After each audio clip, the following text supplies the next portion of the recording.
आइए आज के इस एक्सप्लेनर में सीधे मुद्दे पर आते हैं और एलआईसी के पेंशन प्लान्स का पूरा पोस्टमार्टम करते हैं। लंबे समय की फाइनेंशियल सिक्योरिटी और रिटायरमेंट के लिए ये प्लान्स आखिर काम कैसे करते हैं, इसके पीछे का पूरा गणित समझना बेहद दिलचस्प है। आज की हमारी ये चर्चा काफी टू द पॉइंट रहने वाली है। हम देखेंगे कि ये पेंशन प्लान्स क्या हैं, इनके 4 पॉपुलर ऑप्शंस का कंपैरिजन करेंगे, पे आउट कैसे तय होता है वो समझेंगे, महंगाई का रियलिटी चेक करेंगे, लोग इनमें क्यों इन्वेस्ट करते हैं इसके पीछे की वजह जानेंगे, और फाइनली एक सही रिटायरमेंट स्ट्रैटेजी क्या होनी चाहिए इस पर बात करेंगे। तो चलिए शुरू करते हैं। सबसे पहले बेसिक से शुरुआत करते हैं। आखिर ये एलआईसी पेंशन प्लान्स हैं क्या और कैसे काम करते हैं? देखिए, इन प्लान्स को समझना बहुत ही आसान है। इन्हें मेनली 2 कैटेगरी में बांटा गया है, इमीडिएट और डेफर्ड एन्युटी। इमीडिएट एन्युटी का मतलब है कि एक मुश्त पैसा लगाया और आपकी लाइफ टाइम पेंशन तुरंत शुरू हो गई। वहीं डेफर्ड एन्युटी में इन्वेस्टमेंट तो आज होता है, लेकिन पेंशन भविष्य की किसी तय तारीख से मिलना शुरू होती है। और हाँ, दोनों ही ऑप्शंस में पे आउट को अपनी सहूलियत के हिसाब से मंथली, क्वार्टरली या सालाना बेसिस पर सेट किया जा सकता है। अब थियरी से थोड़ा आगे बढ़ते हैं और देखते हैं कि प्रैक्टिकली एलआईसी के कौन से 4 प्लान्स मार्केट में सबसे ज्यादा चर्चा में रहते हैं। ये चारों प्लान्स बिल्कुल अलग अलग जरूरतों को ध्यान में रखकर बनाए गए हैं। जैसे जीवन अक्षय 7 एक इमीडिएट एन्युटी है जो तुरंत इनकम स्टार्ट कर देता है। न्यू जीवन शांति एक डेफर्ड प्लान है जहां फ्यूचर का रेट आज ही लॉक हो जाता है। सरल पेंशन बिना किसी तामझाम वाला एक बहुत ही सिंपल इमीडिएट प्लान है। और न्यू पेंशन प्लस थोड़ा अलग है। ये एक मार्केट लिंक्ड यूलिप प्लान है जिसका मेन फोकस एक बड़ा रिटायरमेंट कॉर्पस खड़ा करना है। अब आते हैं इस एक्सप्लेनर के सबसे इंटरेस्टिंग हिस्से पर, नंबर्स। चलिए देखते हैं कि इनमें पे आउट का कैलकुलेशन आखिर होता कैसे है। इसके असली आंकड़े काफी दिलचस्प हैं। मान लीजिए 60 साल की उम्र में कोई एक मुश्त 10 लाख रुपए इन्वेस्ट करता है तो उसे हर महीने करीब 5 से 7 हजार रुपए की पेंशन मिलती है। अगर इन्वेस्टमेंट 25 लाख का है तो ये रकम 13 से 17 हजार हो जाती है। और अगर कोई सीधे 1 करोड़ रुपए लगा दे तो हर महीने 55 से 70 हजार रुपए तक का पे आउट बन सकता है। लेकिन यहाँ एक बड़ा ही चौंकाने वाला डेटा सामने आता है। अगर कोई 40 साल की उम्र में 10 लाख रुपए लगाता है तो उसका मंथली पे आउट सिर्फ 4 से 5 हजार रुपए ही बनेगा।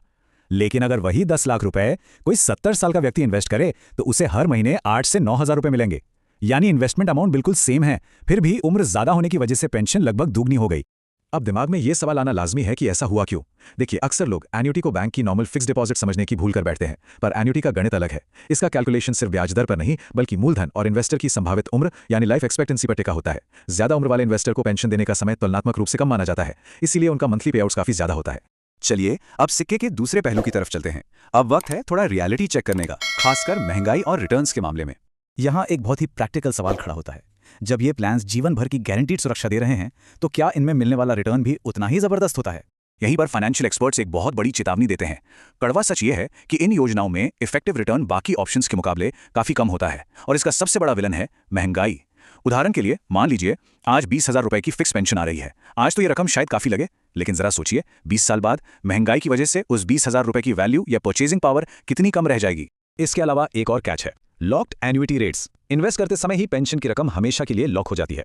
इसका सीधा सा मतलब यह है कि अगर कल को मार्केट में ब्याज दरें काफी बढ़ भी जाएं, तब भी मिलने वाली पेंशन में 1 रुपए का भी इजाफा नहीं होगा। ये फ्यूचर में ज्यादा रिटर्न कमाने का एक बड़ा मौका गंवाने जैसा है। तो फिर एक सवाल जरूर उठता है, जब रिटर्न्स कम है, महंगाई का भी नुकसान है, तो फिर लोग इनमें इतना पैसा इन्वेस्ट क्यों करते हैं? इसका जवाब बहुत ही सिंपल और प्रैक्टिकल है। हर कोई सिर्फ हाई रिटर्न्स के पीछे नहीं भागता। कई इन्वेस्टर्स का मेन गोल होता है शांति। उन्हें चाहिए एक गारंटीड फिक्स्ड इनकम, शेयर बाजार के रोज रोज के उतार चढ़ाव से 100% आजादी, और अपनी फैमिली के लिए एक पक्की फाइनेंशियल स्टेबिलिटी। जब बात मन की शांति की आती है ना, तो ये प्लान्स एकदम परफेक्ट फिट बैठते हैं। इन सारे पहलुओं को समझने के बाद आइए देखते हैं कि एक समझदार और सॉलिड रिटायरमेंट स्ट्रैटेजी आखिर कैसी होनी चाहिए। उम्र के हिसाब से इन्वेस्टमेंट का नजरिया बिल्कुल बदल जाना चाहिए। कम उम्र के लोगों के पास बाजार का रिस्क उठाने का समय होता है, इसलिए वो इक्विटी म्यूचुअल फंड्स के जरिए एक बड़ा कॉर्पस बना सकते हैं। लेकिन जो लोग रिटायरमेंट के बिल्कुल करीब हैं, उनके लिए समझदारी इसी में है कि वो सुरक्षित और फिक्स्ड इनकम वाले ऑप्शंस की तरफ शिफ्ट हो जाएं।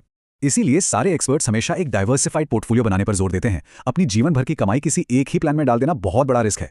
एक अच्छी रिटायरमेंट बास्केट में EPF, PPF, mutual funds, senior citizen saving scheme, bank FD और एलआईसी के पेंशन प्लान्स, इन सबका एक बैलेंस मिक्स होना चाहिए। तभी महंगाई और मार्केट रिस्क दोनों को अच्छे से हैंडल किया जा सकता है।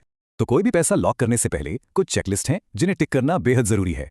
मौजूदा उम्र क्या है, रिटायरमेंट में कितने साल बचे हैं, हर महीने असल में कितने पैसों की जरूरत होगी, और फिलहाल इन्वेस्टमेंट पोर्टफोलियो में क्या क्या है। इन सब बातों का कैलकुलेशन किए बिना इन्वेस्टमेंट करना अंधेरे में तीर चलाने जैसा है।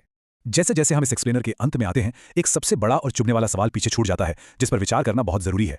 क्या आज का वो रिटायरमेंट पोर्टफोलियो भविष्य की भयंकर महंगाई से लड़ने के लिए सच में तैयार है? एक बेस्ट स्ट्रैटेजी वही है जो आज की सिक्योरिटी और कल की बढ़ती कीमतों के बीच एक परफेक्ट बैलेंस बना सके।